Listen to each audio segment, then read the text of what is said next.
बरहापीडं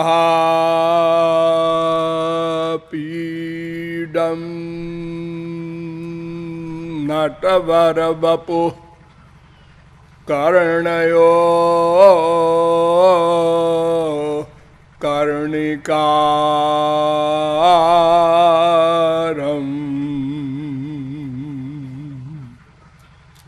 बिभ्रद्वासः कनककपिशं वैजयन्ती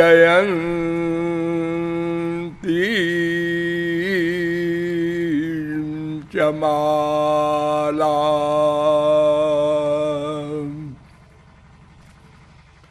रन्ध्रान् वेणो रधरसुधया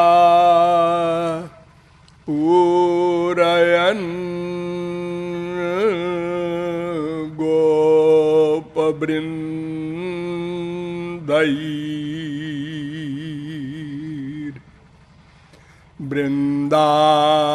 गोपवृन्दैर्वृन्दारण्यं स्वपदरमणं प्राविशत् गीतकीर्ति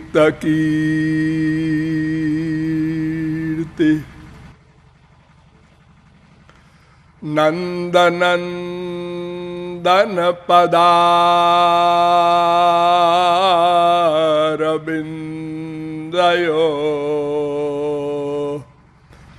स्यन्दमान मकरन्दबिन्दवः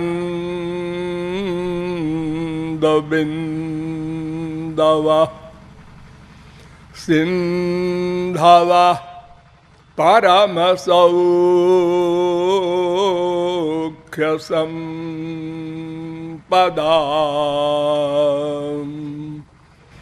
नन्दयन्तु हृदयं ममानिशम्।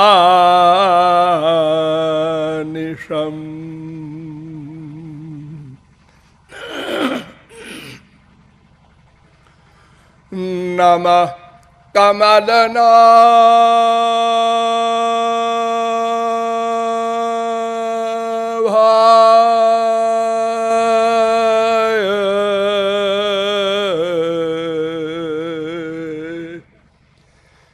नमः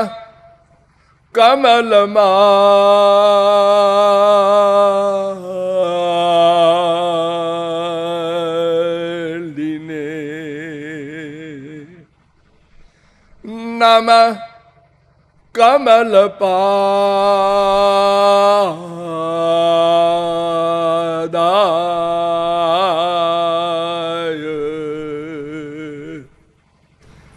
नमस्ते कमलेक्षण यो ब्रह्माणं विदधाति पूर्वं जो वै वेदांश्च प्रहिणोति तस्मै तग्वंहा देवमात्मबुद्धिप्रकाशं मुमुक्षुर्वै शरणमहं प्रपद्ये। वेद वेदांत वेद वृंदारक वृंद बंद आनंद कंद सच्चिदानंद श्री कृष्ण चंद्र चरणार बिंद मकरंद मिलिंद विद्वद वृंद। नियमानुसार थोड़ी देर हरिनाम संकीर्तन कर लीजिए, पश्चात अध्यात्म विषय पर कुछ प्रकाश डाला जाएगा। भजो गिरिधर गोविंद गोपाला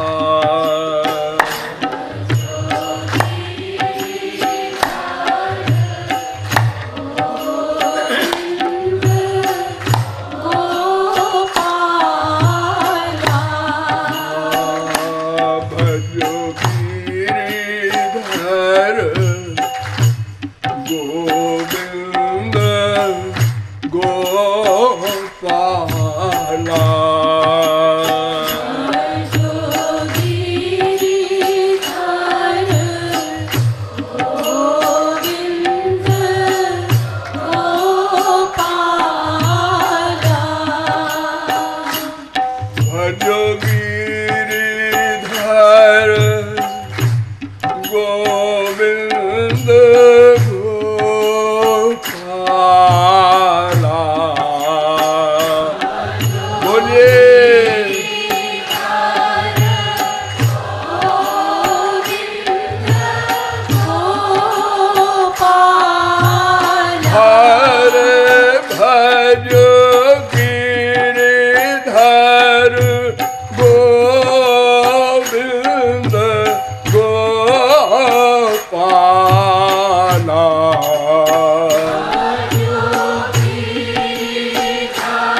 द्वारिकाधीश भगवान की।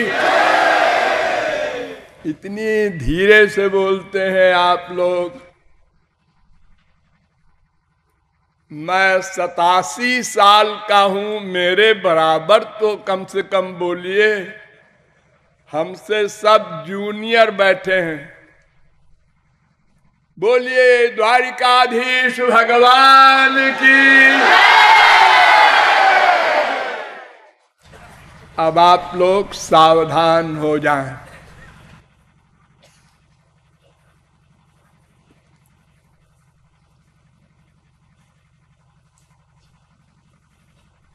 समस्त विश्व के समक्ष एक प्रश्न है। हम जो चाहते हैं वो कैसे मिलेगा?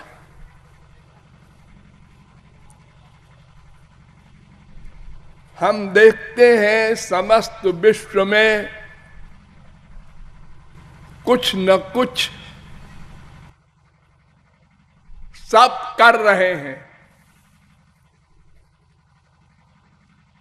तो कारणेन बिना कार्यम न कदाचन विद्यते। योग शिखोपनिषद वेद में कहा गया, पहले अध्याय का 37वां मंत्र। बिना कारण के कार्य नहीं होता। जो कुछ विश्व में जड़ चेतन सब कर रहे हैं, क्यों? उसका कुछ कारण होगा। वेदव्यास ने कारण बताया। सुखाय कर्माणि करोति लोको। सबका कर्म केवल एक कारण से होता है। उस कारण का नाम है आनंद पाने की कामना।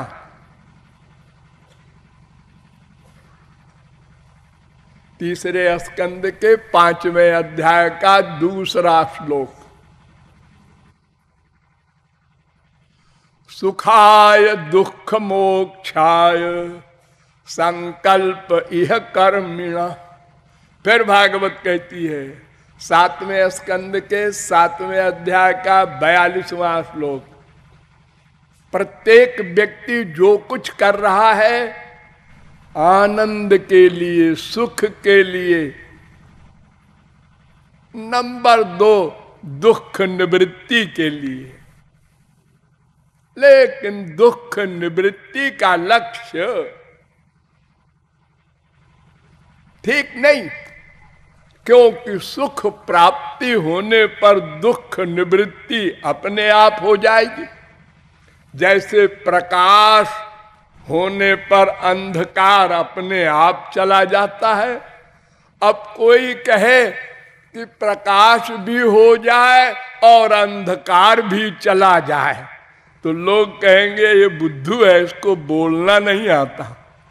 अरे जब प्रकाश हो जाएगा तो अंधकार अपने आप चला जाएगा।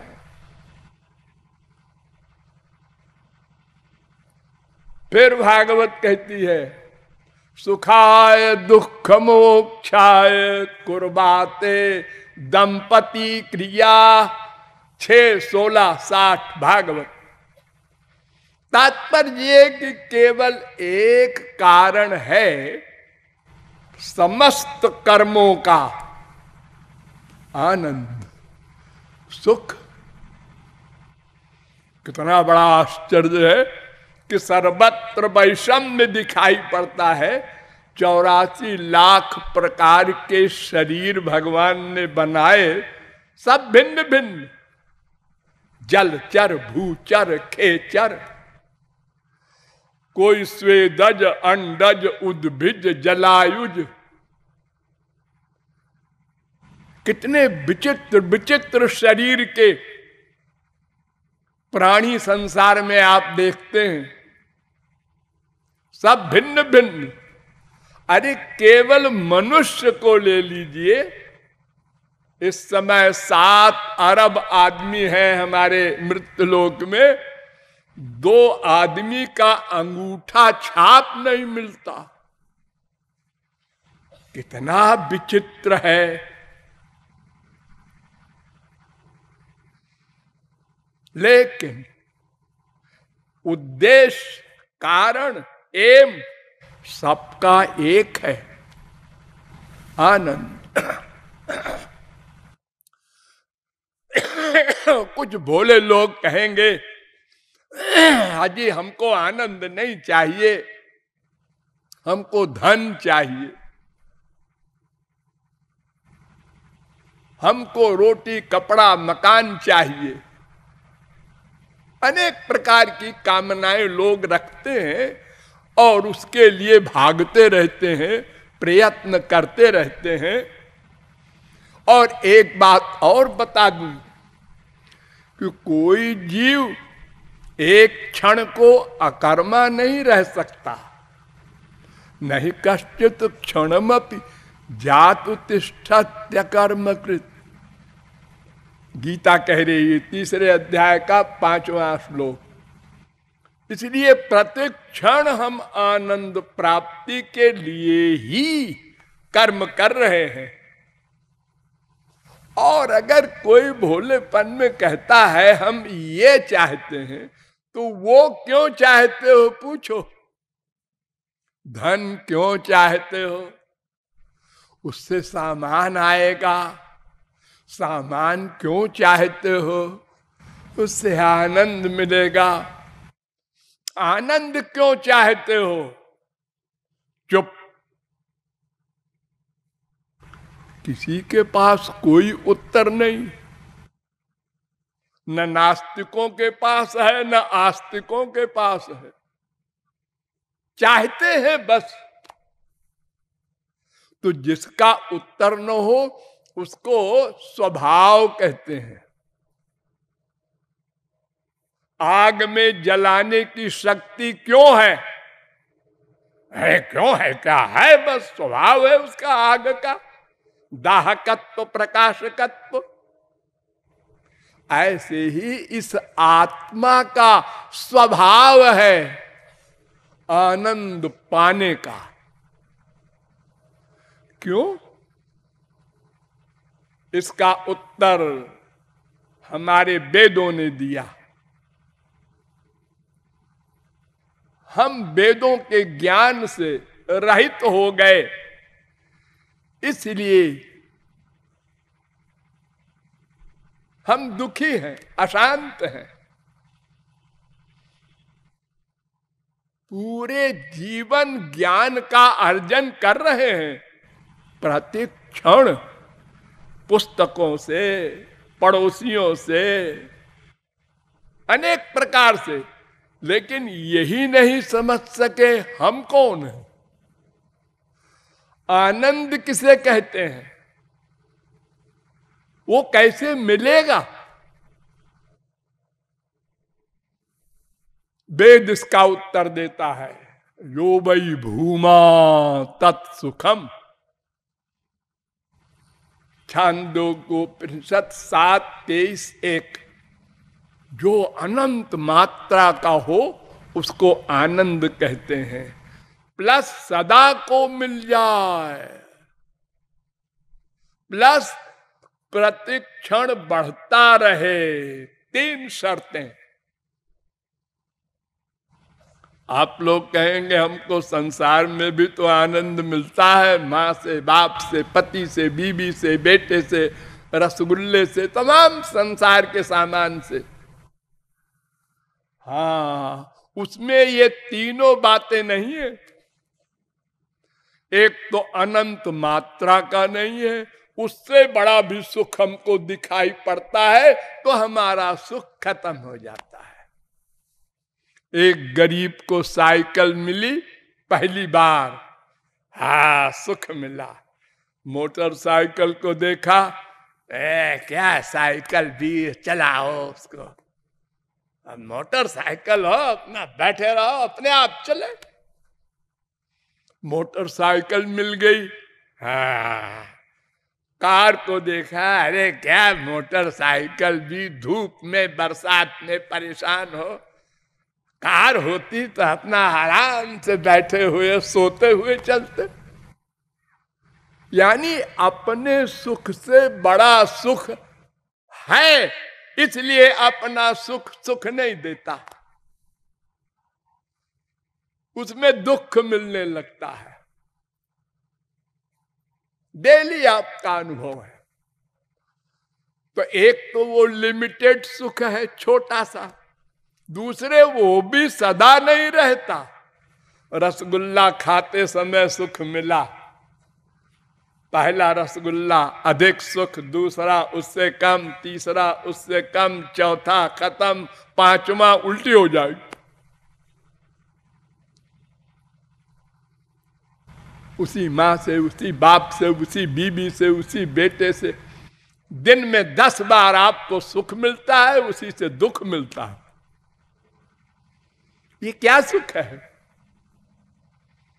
पता नहीं क्या है क्या करें, अब और कुछ नहीं मिलता तो फिर यही सही। हाँ ऐसा बोलो, मजबूरी में। तो सुख अनंत मात्रा का होता है, अनंत काल के लिए होता है, प्रतिक्षण वर्धमान होता है। ऐसा सुख हम लोग चाहते हैं। क्यों? इसलिए अब फिलॉसफी पर ध्यान दीजिए। 3 तत्व सनातन तत्व हैं, खाली हम ही लोग नहीं है, हमारे अतिरिक्त 2 और हैं। एतज्ञेयं नित्यमेवात्म संस्थम नातः परम वेदितव्यम किंचित भोक्ता भोग्यम प्रेरितारंच मत्वा सर्वं प्रोक्तम त्रिविधम ब्रह्म में तत्। श्वेताश्वतरोपनिषद पहले अध्याय का 12वां मंत्र। ये मंत्र अनेक वेदों में, अनेक उपनिषदों में है। नारद परिव्राजकोपनिषद में भी ये मंत्र है, 9वें अध्याय का 11वां मंत्र। ये मंत्र कहता है कि 3 तत्व है सनातन, एक वो, एक मैं, एक ये है। ओह माने भगवान, और मैं माने तो आप लोग जानते ही है, नहीं जानते। अच्छा हम जना देते हैं। अभी जब आप लोग कहते हैं आज रमेश मर गया, हाँ, तो वहां आप क्या अनुभव करते हैं कि शरीर पड़ा है और रमेश चला गया। हाँ, तो जो चला गया शरीर छोड़ के, वही है मैं। उसके अनेक नाम हैं, कोई आत्मा कहता है, कोई जीव कहता है, कोई सोल कहता है, अनेक नाम है। कुछ भी नाम रख दो, वो मैं इस शरीर से अलग है।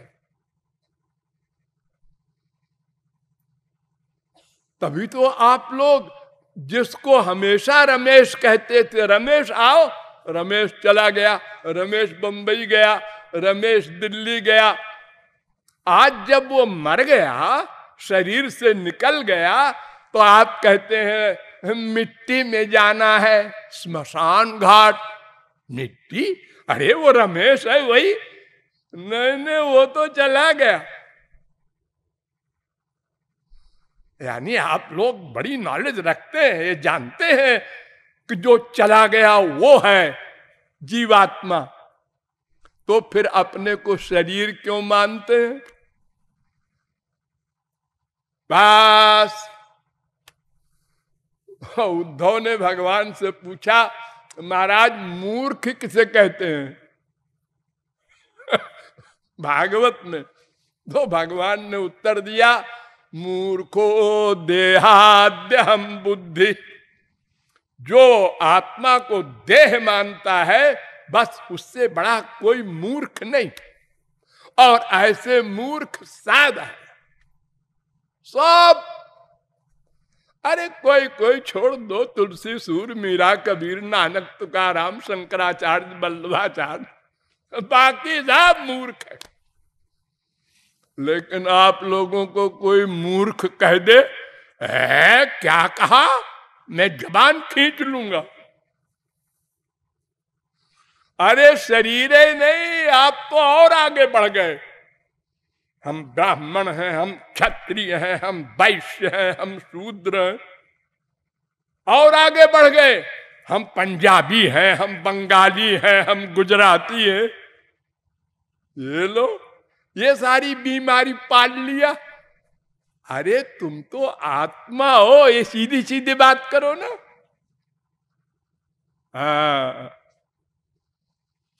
तो वो भगवान, मैं, जीव, ये माया, ये तीन तत्व सनातन है, सदा से है, सदा रहेंगे। ध्यान दो, तीनों में किसी ने किसी को नहीं बनाया। नंबर 2, तीनों में कोई किसी का नाश नहीं कर सकता। भगवान भी, हाँ भगवान भी नहीं कर सकते। नित्य वस्तु का नाश कोई नहीं कर सकता। और ये भी आप लोग जान लें कि जब तीनों नित्य है तो कोई किसी से सीनियर नहीं है। यो तो वेद कहता है, अमृतस्य वै पुत्राः, सब जीव भगवान के पुत्र हैं, लेकिन बाप सीनियर नहीं है। बेटे और बाप की उम्र एक है। हाँ, बार बार वेद कहता है, ये तो वायुमानि भूतानि जायन्ते, पैदा होते हैं सब जीव भगवान से। तैत्तरीयोपनिषद तीसरी बल्ली का पहला अनुवाक। समस्त जीव जिससे उत्पन्न होते हैं, जिससे रक्षित होते हैं, जिसमें लय होता है, उसी को वो कहते हैं भगवान। और वो भगवान का दूसरा नाम आनंदो ब्रह्मेति बेजानात आनंदाध्येव खल्विमानि भूतानि जायन्ते। वो भगवान का दूसरा नाम है आनंद, दूसरा नाम चिदानंद, तीसरा नाम सच्चिदानंद। ये तीन नाम समझ लो। सच्चिदानंद, सत का लय हो गया चित्त में तो चिदानंद, और सच्चित का लय हो गया आनंद में तो आनंदो ब्रह्म। हाँ, तो वो आनंद है। हम उसके क्या है? अंश है। अंश है भगवान के अंश। अंश माने तो होता है टुकड़ा। भगवान का टुकड़ा नहीं हो सकता। नैनम छिन्दन्ति शस्त्राणि नैनम दहति पावकः न चैनम क्लेदयन्त्यापो न शोषयति मारुतः अच्छेद्यो मदाह्यो यमक्लेद्यो शोष्य एव च। गीता 2:23, 2:24। अरे आत्मा के ही टुकड़े नहीं हो सकते, भगवान के कैसे होंगे? जिसके टुकड़े हो जाए वो तो अनित्य वस्तु होती है। अरे भाई टुकड़े नहीं, इसलिए टुकड़े कहते हैं कि शक्तित्वेन सत्वम व्यंजयति। हम भगवान की शक्ति हैं। हाँ, ऐसा बोलो। भूमिरापो नलो वायु खम मनो बुद्धिरेव च अहंकार इति यम्मे भिन्ना प्रकृतिरष्टधा परिजमितस्त्वन्याम प्रकृतिम विद्धि में पराम जीव भूताम महाबाहो जयेदम धार्यते जगत। गीता 7:4, 7:5। विष्णु शक्ति परा प्रोक्ता क्षेत्रज्ञाख्या तथा परा। अविद्या कर्म संज्ञान्या तृतीया शक्ति विष्णु पुराण 6-7-61। यानी हम भगवान की शक्ति हैं, पराशक्ति। परा माने श्रेष्ठ, और एक है अपरा। अपरा माने खराब, निकृष्ट। वो कौन? माया। निकृष्ट क्यों कहते हैं आप? भगवान की शक्ति है, वो जड़ है। जैसे तौलिया, उसके न इंद्रियां हैं, न मन है, न बुद्धि है, न चेतना है, जड़ है। ये मिट्टी, आप तो मिट्टी पे चल रहे हैं, रोज देखते हैं ना मिट्टी,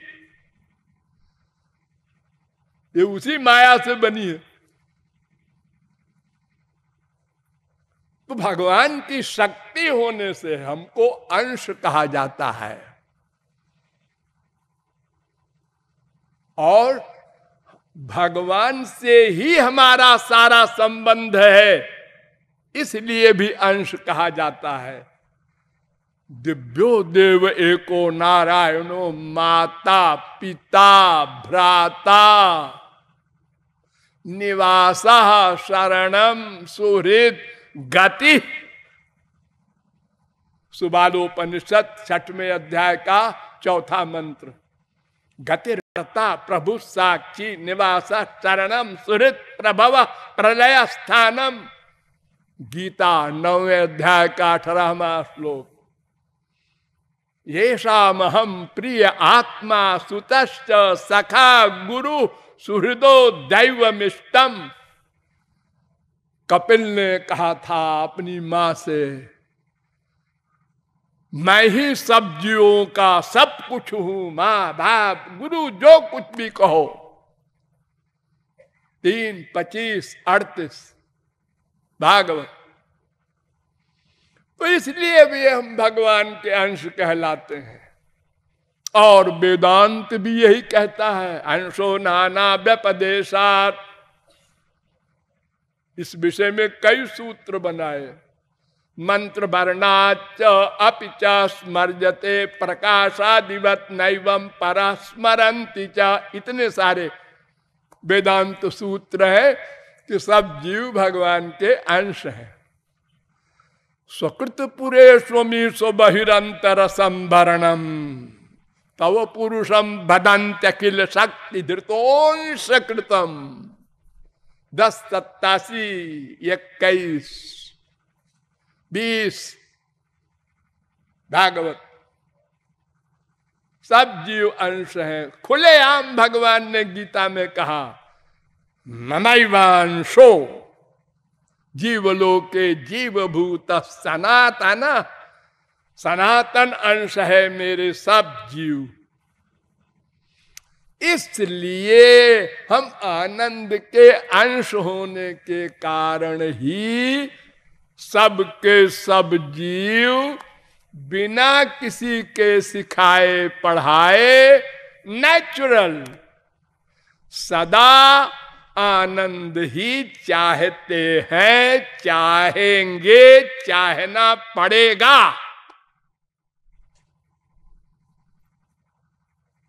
जब तक आनंद न मिल जाएगा, हमारा प्रत्येक वर्क चिंतन से लेकर प्रैक्टिकल तक आनंद के लिए ही होगा।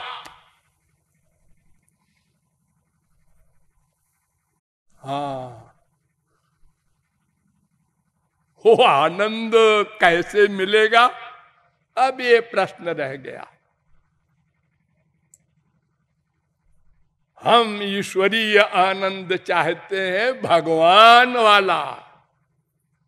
गधे की अकल से समझो, हम उनके अंश हैं, उनको चाहते हैं, ये मोटी अकल की बात। उनके अलावा माया है, ये खूब मिली, अनंत जन्म। ये आप लोग मृत्युलोक में है, यहां का आनंद तो भोग ही रहे हैं, माने रो रहे हैं रोज। एक स्वर्ग है, सुना है, अरे मान लो आप लोग अपने बाप मां के मरने पर लिखते हैं ना, उनका स्वर्गवास हो गया। इसका मतलब आप समझते हैं स्वर्ग में आनंद है। हमारे पिताजी को स्वर्ग मिला। अरे जितने मरे सबको लिख दिया स्वर्गवासी हो गए, सब स्वर्ग चले गए। और वेद क्या कहता है जरा वो भी सुन लो। प्लवाहेते अदृढ़ा यज्ञ रूपा अविद्याया मंत्रे वर्तमाना स्वयं धीरा पंडितम मन्यमाना जंघन्यमाना अविद्यायाम बहुधा वर्तमाना वयम कृतार्था इत्यमन्यन्ति बालाः इष्टापूर्तम मन्यमाना वरिष्ठम नान्यच्छयो भेदयन्ते प्रमूढ़ाः। मुंडकोपनिषद 1-2-7, 1-2-8, 1-2-9, 1-2-10। ये सब वेद मंत्र कह रहे हैं घोर मूर्ख जो होते हैं ना, मामूली मूर्ख नहीं, प्रमूढ़ा, वे लोग स्वर्ग के लिए प्रयत्न करते हैं और स्वर्ग जाते हैं।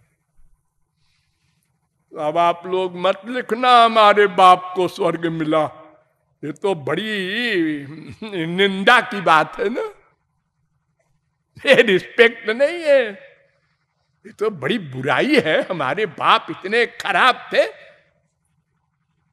महामूर्ख थे जो स्वर्ग गए।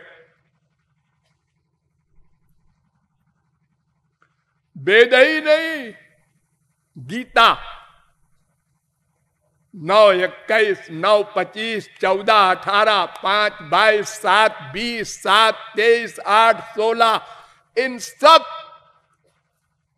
श्लोकों में कहा गया कि स्वर्ग जाने वाले घोर मूर्ख हैं, वहां कुछ दिन रहना होता है, फिर मृत्युलोक में आना होता है। पुण्य क्षीणे मृत्युलोकम विशंति। और वहां जब तक रहेगा स्वर्ग में, वहां भी काम क्रोध लोभ मोह सब रहेंगे। फिर सुख कहां? जब ये सब बीमारियां वहां भी होंगी तो सुख का प्रश्न ही नहीं। अरे इंद्र स्वयं दुखी है, स्वर्ग सम्राट, औरों की कौन कहे। इतनी अप्सराएं हैं इंद्र के पास। और आप लोगों ने सुना होगा गौतम की स्त्री में आसक्त हो गया हमारे मृत्युलोक में आके, गंदे शरीर में। मनुष्य का शरीर तो सबसे गंदा है, आप लोग जानते ही है। बाथरूम से नहाकर बाहर आए और पसीना आ गया, अब पसीने में कोई नाक लगा दे, बस बदबू, इतना गंदा शरीर। वो स्वर्ग का सम्राट इंद्र, पब्लिक की कौन कहे। भागवत भी देखो, 11, 14, 11, 11, 19, 18, 11, 10, 26, 9, 5, 25,